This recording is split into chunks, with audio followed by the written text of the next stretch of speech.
아멘. 오늘 본문 아브라함의 신앙입니다. 아브라함의 신앙. 아브라함이 의롭다함을 하나님께 의롭다 여김을 받았습니다.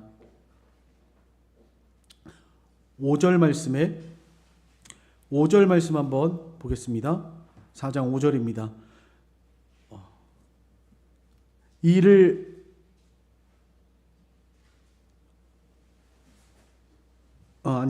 죄송합니다. 아브라함이 믿음으로 의롭다함을 하나님의 말씀을 믿음에 이것을 하나님이 의로 여기셨다. 어딨죠? 9절인가요? 9절 보겠습니다. 9절 시작. 그런즉 이 복이 할례자에게냐 혹은 무할례자에게도냐 우리가 말하기를 아브라함에게는 그 믿음이 의로 여겨졌다 하노라. 하나님께서 아브라함을 의롭게 여긴 것은 믿음으로 말미암은 것이다. 이렇게 말씀하고 있습니다. 또 13절에도 아브라함이나 그 후손에게 세상의 상속자가 되리라고 하신 언약은 율법으로 말미암은 것이 아니요 오직 믿음의 의로 말미암은 것이니라. 이렇게 말씀하고 있습니다. 하나님께서 아브라함을 의롭다라고 말씀하실 때 그 의는 믿음으로 말미암은 의라. 이렇게 말씀하고 있습니다. 아브라함에게 하나님이 약속하셨죠. 지난주에 살펴보았는데 창세기 15장 4절로 6절 같이 한번 읽어보겠습니다. 이게 하나님이 아브라함에게 약속하신 것이고 아브라함은 이것을 믿음에 하나님이 그를 의로 여기셨다. 이렇게 말씀하셨습니다. 같이 읽겠습니다. 시작. 여호와의 말씀이 그에게 임하여 이르시되 이 사람이 내 상속자가 아니라 내 몸에서 날 자가 내 상속자가 되리라 하시고 그를 이끌고 밖으로 나가 이르시되 하늘을 우러러 무뼈를 셀 수 있나 보라. 또 그에게 이르시되 내 자손이 이와 같으리라. 아브라함이 여호와를 믿으니 여호와께서 이를 그의 의로 여기셨다. 이 말씀은 아브라함에게 자손이 없었습니다. 자손이 없었고 또 아브라함이 그 나이를 낳을 수 없는 상태, 사라도 마찬가지, 경수가 끊어졌다. 아이를 도저히 낳을 수 없는 그런 상태. 그래서 아브라함이 양자를 삼았죠. 양자. 그 양자가 아니고 누구죠? 이스마엘. 네, 이스마엘. 첩을 들여가지고 그 아이를 낳았죠. 이스마엘을 낳았습니다. 그래서 이스마엘을 통해서 하나님 복 주시기를 원한다고 할 때 하나님께서 아니다. 내 몸에서 날 자, 그 자가 내 상속자가 되리라. 이렇게 말씀하셨어요. 내 자손. 그를 이끌고 밖으로 나가 이르시되 하늘을 우러러 무뼈를 셀 수 있나 봐라. 또 그에게 이르시되 내 자손이 이와 같으리라. 이렇게 말씀하셨습니다. 내 몸에서 날 자, 그가 상속자고 그리고 내 씨로 말미암아서 내 자손으로 말미암아서 하늘의 별과 같이 많아지고 천하 만민이 복을 얻게 될 것이다. 하나님이 이렇게 약속을 하셨습니다. 그때 아브라함이 그것을 믿었다는 거예요.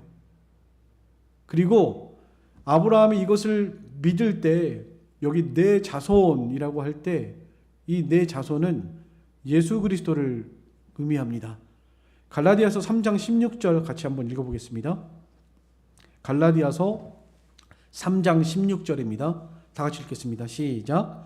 이 약속들은 아브라함과 그 자손에게 말씀하신 것인데 여럿을 가리켜 그 자손들이라 하지 아니하시고 오직 한 사람을 가리켜 내 자손이라 하셨으니 곧 그리스도라. 네. 내 자손이라 함은 그리스도라. 하나님께서 내 자손을 통해서 그리스도를 보내주실 것이고 그 그리스도로 말미암아서 천하 만민이 복을 얻고 하늘의 별과 같이 내 자손이 많아지게 될 것이다. 열국의 아비가 되리라. 오늘 여기 본문에도 말씀하고 있는데 열국의 아비가 되리라는 것을 믿었다고 그랬죠? 거기 17절에 기록된 바 내가 너를 많은 민족의 조상으로 세웠다 하신 것 같으니, 많은 민족의 조상, 아브라함은 아브라함의 민족이 따로 있죠. 아브라함의 혈통이 따로 있고요. 우리는 엄밀히 따지면 아브라함의 혈통은 아니죠. 이방인이죠. 그러나 아브라함의 민족뿐만 아니라 많은 민족의 조상이 되리라. 이것은 그리스도로 말미암아 예수 그리스도를 믿고 구원받은 모든 사람들이 다 아브라함의 자손이라 앞에서도 계속 설명하고 있는 것입니다. 할례자에게나 무할례자에게나 유대인이나 헬라인이나 다 예수를 믿고 믿음으로 구원받은 자는 아브라함의 자손이다, 이렇게 말하고 있습니다. 열국의 아비가 된다. 아브라함은 자기를 통해서 그리스도가 오실 것을 믿었고, 그 그리스도를 믿음으로 말미암아서 천하 만민이 복을 받고 구원받게 될 것을 믿었다는 거예요. 구약시대 예수님이 오시기 2000년 전 사람인데 어떻게 구원받았을까요? 예수를 믿음으로, 예수 그리스도를 믿음으로 구원받은 것입니다.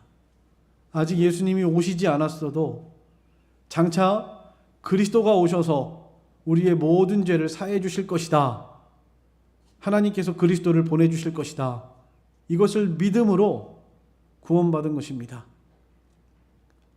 성경이 없던 시대, 이 아브라함은 성경이 없던 시대 사람이죠. 모세오경 처음 나올 때가 약 주전 1500년, 아브라함은 그보다 훨씬 더 오래전 사람이니까요. 성경이 있기 전에 아브라함은 그리스도를 믿음으로 구원받은 거예요. 아브라함만 그런가요? 하나님이 최초에 만드신 사람 아담은 어떻게 구원받았을까요? 아담도 예수 그리스도를 믿음으로, 그리스도를 믿음으로 구원받은 것입니다. 하나님께서 그 원시 복음이라고 하죠. 가죽옷을 지어 입혀주시고 말씀하신 그 복음을 원시 복음이라고 합니다. 가죽옷을 지어 입혀주실 때 장차 이 뱀의 머리, 원수의 머리를 깨트릴 그리스도를 보내주실 것이다. 그래서 가죽 그분의 희생으로, 그리스도의 희생으로 말미암아 너희 모든 죄가 가리워질 것이다, 사해질 것이다 라는 것을 말씀해 주시면서 동물을 잡아서 가죽옷을 지어 입혀주셨어요. 그러면서 하나님께 나아갈 때 피를 가지고 나아가야 할 것을 아담에게도 말씀하신 것입니다. 그러니까 우리는 그것을 원시복음이라 이렇게 말을 해요. 아담에게도 하나님이 분명히 말씀하신 것입니다. 하나님께 나아갈 때는 그리스도를 믿는 믿음으로 피를 가지고 나아가라, 하나님께 제사 드릴 때. 그래서 자녀들에게도 그렇게 가르쳤죠. 아브라함이 낳은 아들, 두 아들 이름이 뭐죠? 가인과 아벨이죠.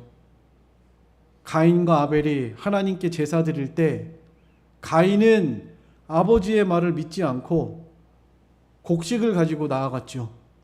그리고 아벨은 아버지의 말을 믿고 동물을 잡아서 그 피를 가지고 나아갔죠.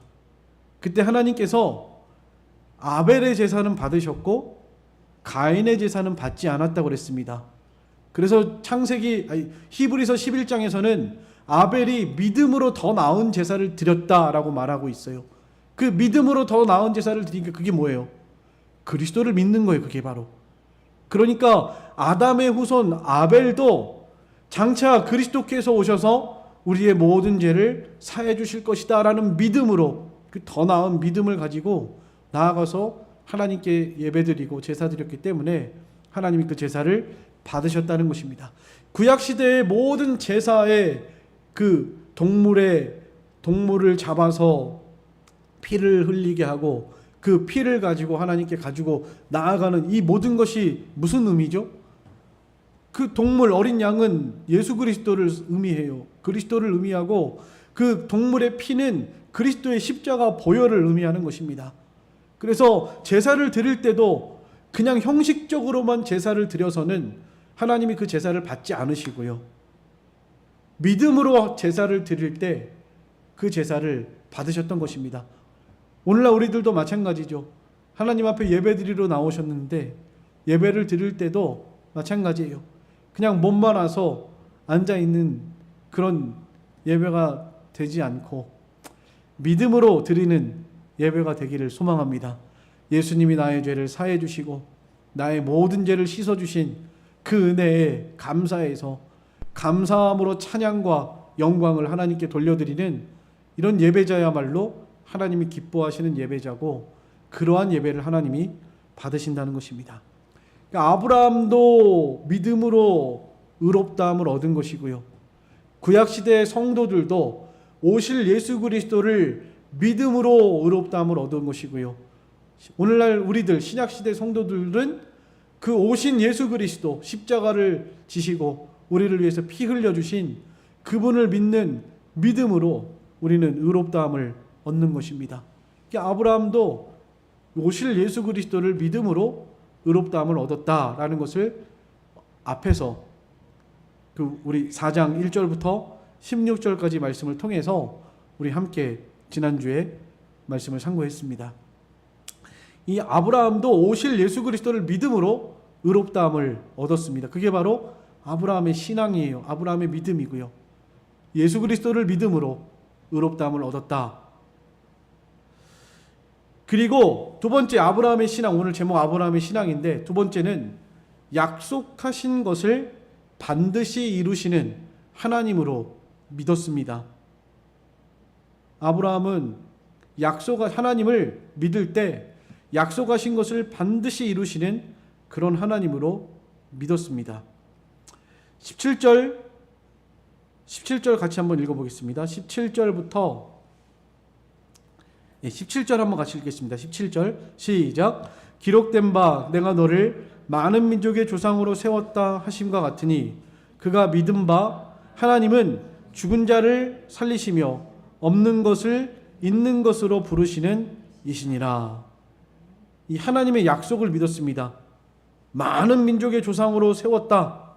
이 말씀을 믿은 거예요. 창세기 17장 5절 말씀에 같이 한번 읽겠습니다. 창세기 17장 5절 시작. 이제 후로는 내 이름을 아브람이라 하지 아니하고 아브라함이라 하리니 이는 내가 너를 여러 민족의 아버지가 되게 함이니라. 되게 함이니라. 여러 민족의 아버지, 열국의 아버지, 열국의 아비가 되게 할 것이다. 옛날 개혁성경에는 열국의 아비라고 그랬는데 여러 민족의 아버지가 되게 하겠다. 이 말씀을 믿은 거죠. 아브라함이. 이것이 어떻게 가능하죠? 그러니까 육신의 혈통이 아니고 믿음으로 말미암은 그리스도의 혈통인 것이죠. 그래서 아브라함의 자손이 여러 민족의 열국의 아비가 되게 하겠다는 이 말씀을 그리스도를 통해서 믿음으로 말미암아 이방인이나 헬라인이나 유대인이나 차별이 없이 모든 사람에게 모든 인류에게 믿음으로 말미암아 구원받아 아브라함의 자손이 되게 하셨다라는 이 말씀을 아브라함은 믿었다는 것입니다. 그리고 또 한 가지는 죽은 자를 살리시며 없는 것을 있는 것으로 부르시는 하나님으로 믿었습니다. 하나님의 약속을 믿을 때 죽은 자를 살리시고 없는 것을 있는 것으로 부르시는 하나님으로 믿었습니다. 아브라함이 아이를 낳았습니다. 아이가 없을 때 하나님께서 아이를 낳게 해주셔서 이삭을 몇 세에 낳았죠? 100세에 낳았어요. 100세. 아브라함이 100세, 사라가 90세 때 이삭을 아들로 낳았습니다. 약속의 자녀, 그 아들을 낳았어요. 근데 하나님께서 더 이상 이제 아브라함의 씨가 없어요. 이삭 말고는요. 이삭 하나입니다. 독생자예요. 외아들입니다. 근데 하나님께서 어느 날 이삭이 한 16, 17쯤 됐을 때 아브라함아, 아브라함아, 내 아들, 내 독자 이삭을 저 모리아 산에 가서 번제로 드려라 하나님께 이렇게 말씀하셨습니다. 번제가 뭐죠? 태우는 겁니다. 완전히 태워서 그 향기를 하나님께 올려드리는 것이 번제 제사예요. 아들을 그렇게 하나님께 바치라는 거예요. 아브라함이 이 말을 들었을 때 어떻게 했을까요?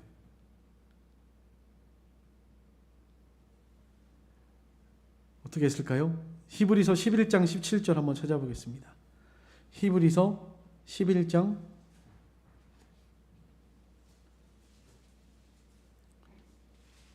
17절, 히브리서 11장 17절, 18, 19절까지 같이 읽겠습니다. 시작. 아브라함은 시험을 받을 때에 믿음으로 이삭을 드렸으니 그는 약속을 받은 자로되 그 외아들을 드렸느니라. 그에게 이미 말씀하시기를 내 자손이라 칭할 자는 이삭으로 말미암으리라 하셨으니 그가 하나님이 능히 이삭을 죽은 자 가운데서 다시 살리실 줄로 생각한지라. 비유컨대 그를 죽은 자 가운데서 도로 받은 것이니라.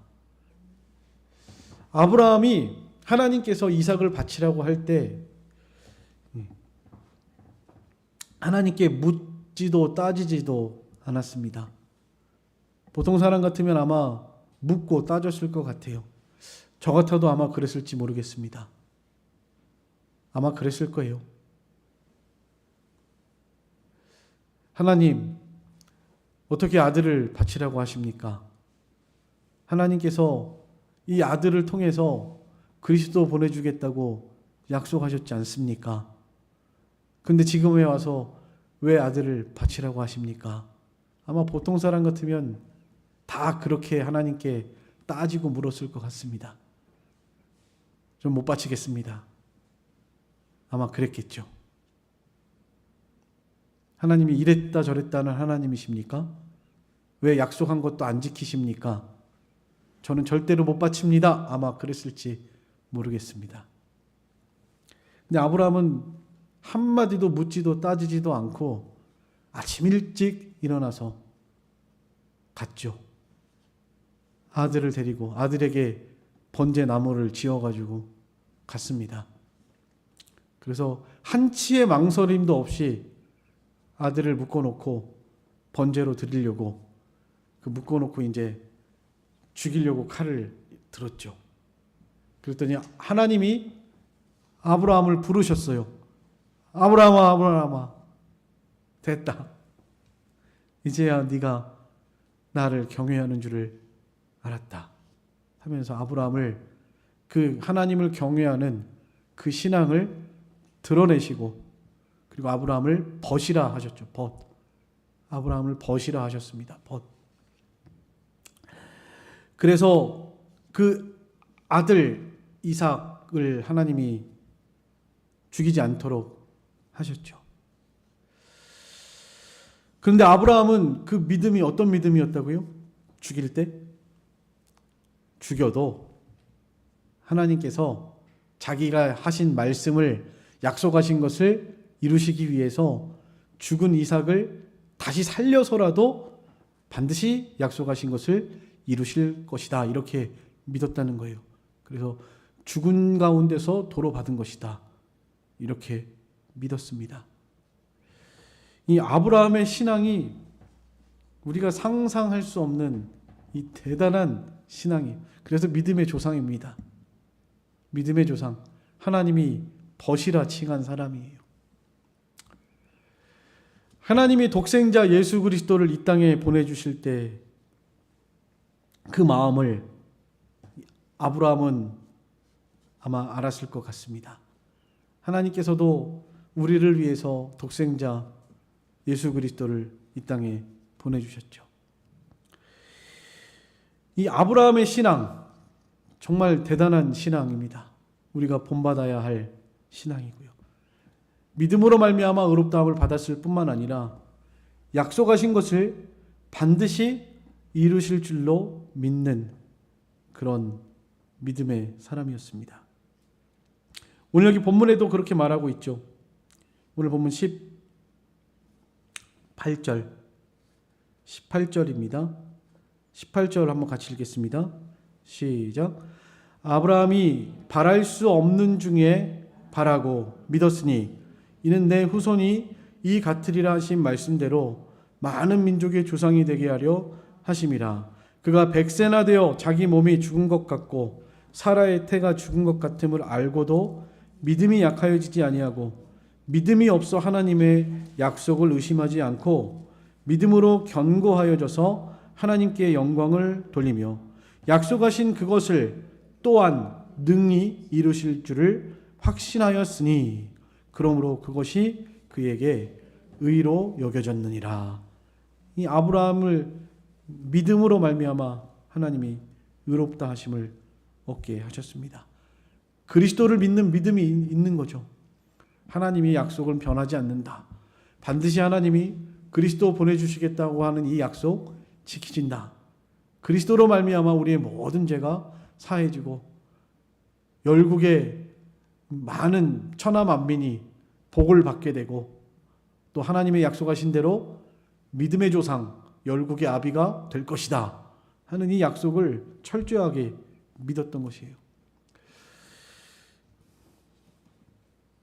이 아브라함의 신앙이 그 신앙이 우리의 신앙이라고 여기 다시 말하고 있습니다. 23절 한번 같이 보겠습니다. 23절 시작. 그에게 의로 여겨졌다 기록된 것은 아브라함만 위한 것이 아니요 의로 여기심을 받을 우리도 위함이니 곧 예수 우리 주를 죽은 자 가운데서 살리신 이를 믿는 자니라. 아멘. 이 아브라함의 믿음은 아브라함만을 위한 것이 아니고 이런 모든 일들을 기록하고 우리의 읽게 하신 것은 우리들도 이 아브라함의 신앙을 본받게 하려 하심이에요. 그래서 아브라함은 우리 믿음의 조상이라고 합니다. 또 하나님께서 아브라함의 자손이라고 그랬죠. 아브라함의 자손. 믿음의 아들 아브라함의 자손들이라고 하셨습니다. 이 아브라함의 신앙이 우리의 신앙이고 우리가 본받고 따라가야 할 신앙이라고 말씀하고 있습니다. 특별히 예수님을 죽은 자 가운데서 살리신 하나님을 믿는 신앙입니다. 아브라함이 믿었던 신앙이죠. 죽은 자 가운데서 도로 살리실 줄로 믿었다. 하나님께서 하나님의 아들 예수 그리스도를 죽은 자 가운데서 살리신 이로 믿는 것입니다. 예수님의 부활, 우리는 예수님의 이 부활을 믿습니다. 예수님의 부활을 믿으시죠? 십자가의 죄사함뿐만 아니라 죽은 자 가운데서 다시 살리신 그리스도의 부활을 믿습니다. 이 부활 신앙이 우리에게 아주 중요합니다. 대리문답 52문에서 그리스도는 그의 부활에 대해서 자신을 하나님의 아들임과 하나님의 공의를 만족시켰음과 사망과 사망의 권세 가진 자를 이겼음과 그리고 산자와 죽은 자의 주되심을 선포하였다라고 말하고 있습니다. 부활에 대해서 말할 때요. 그리스도의 부활, 우리가 그리스도의 부활을 그 무슨 의미가 있는가? 라고 누가 묻는다면 이런 의미가 있는 거예요. 첫 번째는 하나님의 아들로 선포되신 것입니다. 왜 부활이 예수 그리스도가 부활하셔야 하는가? 하나님의 아들이심을 선포하는 일이에요. 사람은 죽었다가 살아날 수 없습니다. 사람으로서는요. 죄값으로 말미암아 죽어서 영원히 지옥 형벌을 받아야 하는 것입니다. 그런데 예수님이 죽었다가 살아나신 것은 죄값을 다 치르신 것이고 하나님의 아들로 선포되시는 것이에요. 이제는 모든 택한 백성들을 위한 죄의 권세, 죄값을 다 치르시고 죽은 자 가운데서 살아나셔서 승리하셔서 하나님의 아들로 선포되는 것입니다. 로마서 1장 4절 말씀 한번 찾아보겠습니다. 로마서 1장 4절 다 같이 읽겠습니다. 시작. 성결의 영으로는 죽은 자들 가운데서 부활하사 능력으로 하나님의 아들로 선포되셨으니 곧 우리 주 예수 그리스도시니라. 이 부활의 사실이 봐라, 이분은 그리스도고 하나님의 아들이다, 온 천하 만국에 선포된 거예요. 지옥에 있는 영들에게도, 성들에게도 선포됐다고 그랬죠. 지옥에 있는 영들에게도 하나님의 아들이 선포된 것입니다. 예수 그리스도가 하나님의 아들이다 하고 선포된 것이에요. 천하 만국이 다 그의 이름 앞에 무릎을 꿇게 하신 것입니다. 이 부활의 사건이 이런 의미를 가지고 있는 거예요. 하나님의 아들로 선포되시는 일입니다. 오직 하나님의 아들만이 죽은 자 가운데서 살아날 수가 있어요. 죄값을 이기고 죄와 사망과 마귀의 모든 권세를 이기고 승리하고 살아날 수 있습니다. 그래서 이 부활의 사건이 너무너무 중요한 사건이에요. 또 두 번째 의미는 하나님의 공의를 만족시킨 사건입니다. 공의를 만족. 죽어야 한 것이죠. 죄값은요. 그리고 영원히 형벌을 받아야 하는 것이죠. 여러분, 쉽게 예를 들면 이런 겁니다. 우리가 이 세상에서도 죄를 범하면 감옥에 가죠. 당신은 죄값이 10년 감옥 생활을 해야 됩니다. 10년형. 당신은 20년 죄값을 치러야 합니다. 20년형. 이렇게 감옥살이 해요. 감옥에 계속 있으면은 죽은 거는 아직까지 죄값을 안 치른 거죠. 그죠? 감옥에 계속 있는 것은 죄값을 치르고 있는 중이라는 것이죠. 그런데 죽은 자, 이제 석방, 감옥에서 나오면, 이제 죄값을 다 치르고 나왔구나. 이제는 그 모든 죄값을 다 치렀구나. 라고 인정을 하는 겁니다. 마찬가지예요. 예수님이 죽어서 무덤에 계시는 동안은 죄값을 치르는 기간인 거죠. 기간인 거예요. 그러나 부활하신 것은 어떤 거예요? 이제는 다 죄값을 치렀다. 하나님의 공의를 만족시켰다라고 하는 그런 의미인 것입니다. 하나님의 공의를 만족시키는 거예요. 예수님께서는 죽었다가 살아나심으로, 부활하심으로 말미암아서 하나님의 모든 심판과 공의를 만족시키셨다. 다 치르시고 이제는 자유케 되셨다. 그런 의미를 가지고 있는 것입니다. 그리고 그 예수 그리스도의 그 십자가 보혈을 믿는 우리들에게도 다시는 이제 정죄함이 없다라고 하는 확증이죠. 로마서 8장 34절 다시 한번 읽어보겠습니다. 같이 한번 읽어보겠습니다. 로마서 8장 34절입니다. 다 같이 읽겠습니다. 시작. 누가 정죄하리요? 죽으실 뿐 아니라 다시 살아나신 이는 그리스도 예수시니 그는 하나님 우편에 계신 자요 우리를 위하여 간구하시는 자시니라. 정죄할 수 없다는 거예요. 더 이상. 왜냐하면 예수님이 죽었다가 살아나심으로 모든 죄값을 다 치르시고 하나님의 공의를 만족시키셨기 때문이니까요. 그래서 정죄할 수 없다라고 말하고 있는 것입니다. 세 번째는 사망과 사망의 권세 가진 자를 이긴 것입니다. 이겼으니까 살아나신 거죠. 사람은 한평생 죽음에 매여서 종노릇하고 죄값으로 죽습니다. 다시 살 수 없어요. 그런데 이 사망을 이기시고 살아나신 것, 부활하신 것은 곧 사망을 정복했다는 것이고 사망을 이기셨다는 의미입니다. 사망과 사망의 권세 가진 자를 이기고 승리하셨다. 그런 의미를 가지고 있습니다. 사망을 정복하셨죠. 죄를 정복하셨죠. 마귀를 정복하셨습니다.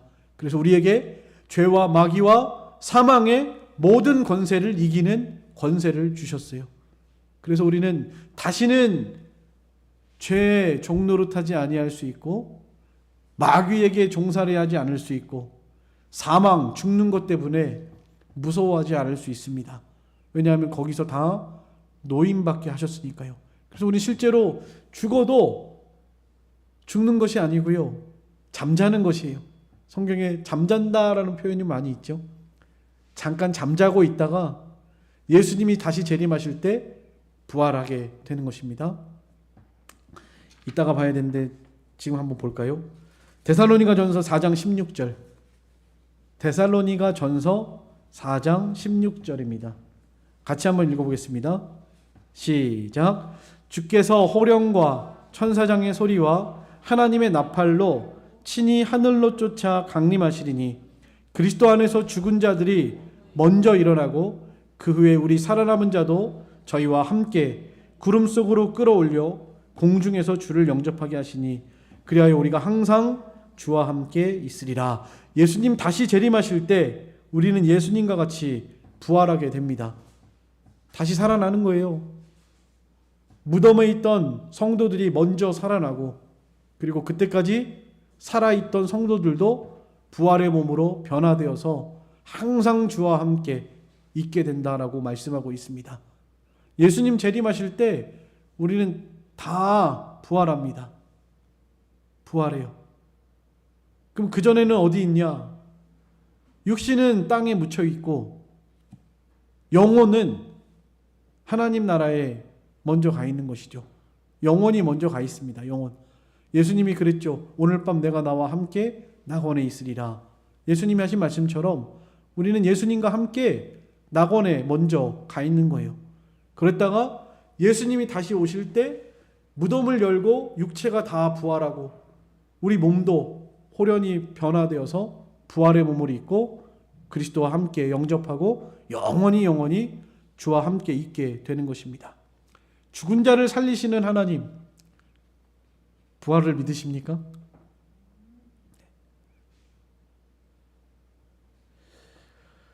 이 예수님의 부활, 어마어마한 이런 의미들이 있습니다.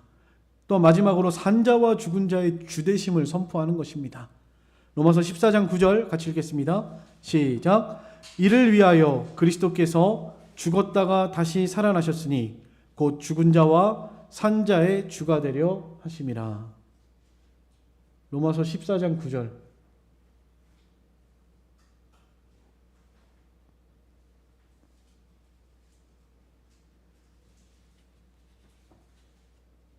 없어요? 로마서 14장 9절입니다. 찾으시죠? 바로 같이 읽겠습니다. 14장 9절입니다. 시작. 이를 위하여 그리스도께서 죽었다가 다시 살아나셨으니 곧 죽은 자와 산자의 주가 되려 하심이라. 죽었다가 살아나신 이유, 죽은 자와 산자의 주가 되려 하심. 모든 만유의 주가 되신 것입니다. 예수님이 부활하신 이 사건, 예수님의 부활을 통해서 하나님의 아들로 선포되시고 하나님의 공의를 만족시키셨고 사망과 사망의 권세 가진 자를 이기고 승리하셨고 산자와 죽은 자의 주가 되심을 선포하신 것입니다. 또한 우리도 마지막 날에 부활할 것을 믿는 거예요. 25절 말씀 한번 같이 읽겠습니다.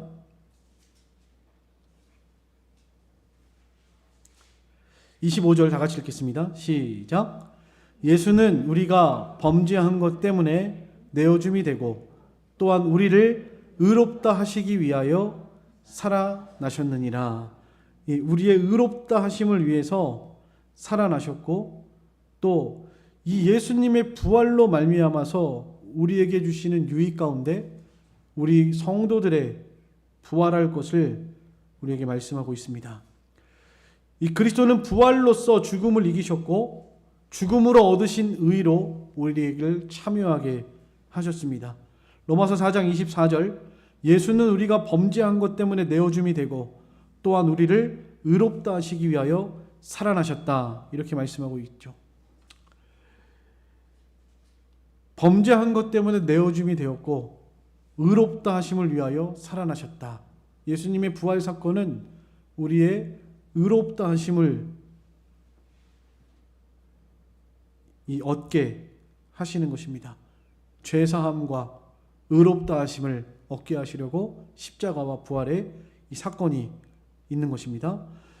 그의 능력으로 말미암아 우리도 이제 새로운 생명으로 다시 살아나게 된 것입니다. 로마서 6장 4절 말씀 한번 같이 읽겠습니다. 로마서 6장 4절입니다. 다 같이 읽겠습니다. 시작. 그러므로 우리가 그의 죽으심과 합하여 세례를 받음으로 그와 함께 장사되었나니 이는 아버지의 영광으로 말미암아 그리스도를 죽은 자 가운데서 살리심과 같이 우리로 또한 새 생명 가운데서 행하게 하려 함이니라. 새 생명으로 살아가라고. 다시 태어났으니까, 예수 그리스도로 말미암아 다시 살게 되었으니까 이제는 옛사람을 벗어버리고 죄의 사람, 정과 욕심을 다 십자가에 못 박고 그리스도의 생명으로 살아가라고 부활하셔서, 그 부활의 주님이 지금 어디 계시죠? 하늘 보좌 우편에 계시고 영으로는 어디에 계시죠? 우리 안에 계시죠. 네, 우리 안에. 예수님이 우리 안에 계십니다. 그래서 이제는 더 이상 죄짓지 말고 또 자기 생명으로 살지 말고 예수 그리스도의 생명으로 살아서 의의 열매를 맺혀나가도록 하신 거예요. 예수 그리스도로 말미암아 의의 열매를 맺혀나가야 하는 것입니다. 오전에 말씀했죠. 오전에 의의 열매에 대해서. 이렇게 우리는 새로운 생명으로 살아갈 수 있도록 하나님이 우리에게 은혜를 주신 것입니다. 그리스도와 연합됨, 새 생명 허락해 주셨습니다. 그리스도의 부활은 우리의 영광스러운 부활에 대한 보증이에요. 마지막으로 살펴볼 것입니다. 고린도전서 15장 42절 같이 읽겠습니다. 고린도전서 15장 42절입니다. 다 같이 읽겠습니다. 시작. 죽은 자의 부활도 그와 같으니 썩을 것으로 심고 썩지 아니할 것으로 다시 살아나며 욕된 것으로 심고 영광스러운 것으로 다시 살아나며 약한 것으로 심고 강한 것으로 다시 살아나며 육의 몸으로 심고 신령한 몸으로 다시 살아나나니 육의 몸이 있은즉 또 영의 몸도 있느니라. 아멘. 이 그리스도의 부활은 우리의 영광스러운 부활의 확실한 보증입니다. 부활의 첫 열매라고 하셨죠? 첫 열매. 그러면서 이 부활은 우리로 하여금 이런 영광스러운 몸을 우리에게 주시는 것이라고 말씀하고 있습니다. 고린도전서 15장 42절 44절에 보면 썩을 것으로 심고 썩지 않을 것으로 다시 산다. 이 육신의 몸은 썩어서 없어지죠. 죽으면 흙으로 돌아가고요. 다 사라지고 맙니다. 그렇지만 예수님이 주시는 몸은, 이 부활의 몸은 다시는 썩지 않는 몸, 죽지 않는 몸으로 부활하는 거예요. 욕된 것으로 심고 영광스러운 것으로 산다. 우리 몸은 욕되죠. 온갖 부패하고 하나님이 보실 때 만물보다 거짓되고 부패한 것이 사람의 마음이다 너무나 더럽고 욕된 이 몸을 가지고 살아갑니다. 누가 가르쳐주지 않아도 죄를 범하고 누가 가르쳐주지 않아도 온갖 부패한 것이 우리 안에서 나와요. 그래서 욕된 몸이에요. 그러나 부활의 몸은 그렇지 않다는 거예요. 죄 지을 가능성도 없는, 하나님이 형상대로 완전히 회복되어서 정말 선한 사람으로, 죄를 알지도 못하는 그런 사람으로 부활의 모습으로 변화된다는 거예요. 영광스러운 몸으로 변화되는 것입니다. 또 약한 것으로 심고 강한 것으로 다시 산다. 우리 몸은 너무 약하죠. 눈에 보이지 않는 바이러스 하나만 침투해도 생명이 왔다 갔다 하고요. 조금만 아파도 온 몸이 고통을 당하고요. 그런데 부활의 몸은 그렇지 않아요. 강한 몸입니다. 더 이상 아프지 않고요. 슬프지도 않고요. 죽지도 않고요. 먹어도 먹지 않아도 살 수 있는 그런 몸이에요. 얼마나 신기해요. 참 신기한 몸으로 변화되는 거예요. 신령한 몸으로 다시 살게 되는 것입니다. 예수님이 부활하신 것처럼 우리도 장차 부활합니다. 예수님의 부활은 우리의 부활의 확실한 보증이에요. 우리가 장차 이 부활할 것을 소망하면서 부활의 소망 가운데 살아가는 저와 여러분이 되시기를 간절히 소망합니다. 마지막으로 성경 한 군데만 찾아보고 마치겠습니다. 여기 없어요. 히브리서 11장 찾으셔요. 성경을. 히브리서 11장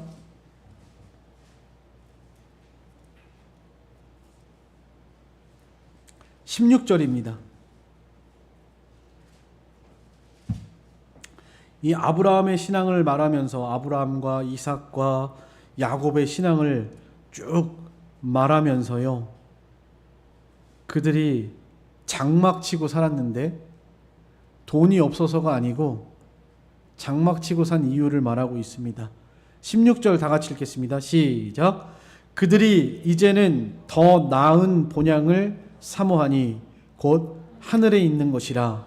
이러므로 하나님이 그들의 하나님이라 일컬음을 받으심을 부끄러워하지 아니하시고 그들을 위하여 한 성을 예비하셨느니라. 아멘.